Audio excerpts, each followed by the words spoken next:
ইফতারিতে কলিজা ঠান্ডা করার জন্য বানালাম আজকে মাহালবিয়া। দেখতে এত সুন্দর, খেতে কেমন হয়েছে? খেতেও অসাধারণ মজা হয়েছে। ইফতারিতে বলেন বা গরমের সময় যে কোনো টাইমে এই মাহালবিয়া খেতে কিন্তু খুব ভালো লাগে। তো আজকে এই জেলি দিয়েই বানিয়ে নিব মাহালবিয়া। কিভাবে বানালাম দেখতে হলে পুরো ভিডিওটি আমার সাথেই থাকুন। আশা করছি ভিডিওটি ভালো লাগবে। আসসালামু আলাইকুম, সবাই কেমন আছেন? আশা করি নিশ্চয়ই ভালো আছেন। আমিও আলহামদুলিল্লাহ ভালো আছি। আজকে বানাবো মাহালবিয়া। এর জন্য এক বাটিতে দুধ নিয়েছি, তারপর দিয়ে দিলাম কর্নফ্লাওয়ার। প্রথমেই এগুলো আমি জোগাড় করে রেখে দিলাম, পরে যেন তাড়াহুড়া না পড়ে। 3 চামচ দিয়ে দিলাম কর্নফ্লাওয়ার। দুধ দিয়ে গুলিয়ে এক পাশে আমি রেখে দেব। ভালো করে গুলিয়ে রেখে দিলাম। এখন আমি একটা পাতিলিতে দিয়ে দিলাম 1 কাপ দুধ, আবার হাফ কাপ পানি। তারপর দিয়ে দিলাম চুলায় বলক আসার অপেক্ষা। তারপর হাফ বাটি দিয়ে দিলাম কন্ডেন্স মিল্ক। আপনারা কন্ডেন্স মিল্ক না থাকলে চিনিও দিতে পারেন। তারপর দিয়ে দিলাম একটা এলাচ ফাটিয়ে গুঁড়ো করে দিয়ে দিয়েছি। তারপর দিয়ে দিলাম কর্নফ্লাওয়ার গুলানো। এখন ভালো করে নাড়তে হবে, তা না হলে কিন্তু নিচ দিয়ে লেগে যাবে বা তলায় দলা পাকাবে।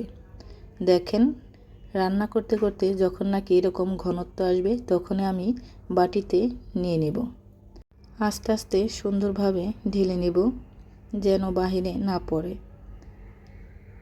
এখন ঠান্ডা হওয়ার অপেক্ষা। এই তো রুচি অরেঞ্জ জেলি। এখন আমি উপরটা এই জেলি দিয়েই ডেকোরেশন করব। দেখতেও সুন্দর, খেতেও কিন্তু দারুণ লাগে। আস্তে করে দিব, আলতো হাতে দিব যেন নিচে ভিতরে ঢুকে না যায় আর কি। আলতো হাতে দিয়ে দিব,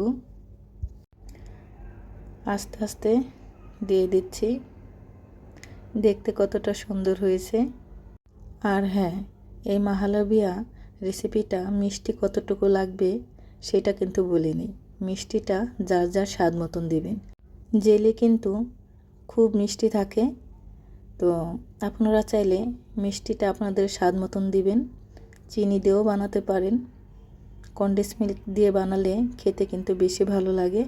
তারপর উপর দিয়ে একটু ডেকোরেশন করে নিলাম। আপনারা চাইলে পেস্তা বাদাম, কাজু বাদাম দিয়েও সাজাতে পারেন।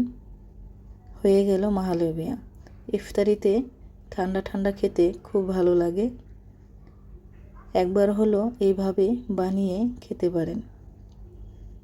তো ভিডিওটি যদি ভালো লাগে লাইক কমেন্ট করবেন, শেয়ার করবেন, ফেসবুক পেজটা ফলো দিবেন। আর ইউটিউব চ্যানেলটা যারা দেখতেছেন প্লিজ আমার ইউটিউব চ্যানেলটা সবাই সাবস্ক্রাইব করবেন। রেসিপিগুলো কেমন লাগে অবশ্যই কমেন্টে জানাবেন। আর হ্যাঁ, লাইক দিতে ভুলবেন না। আল্লাহ হাফেজ।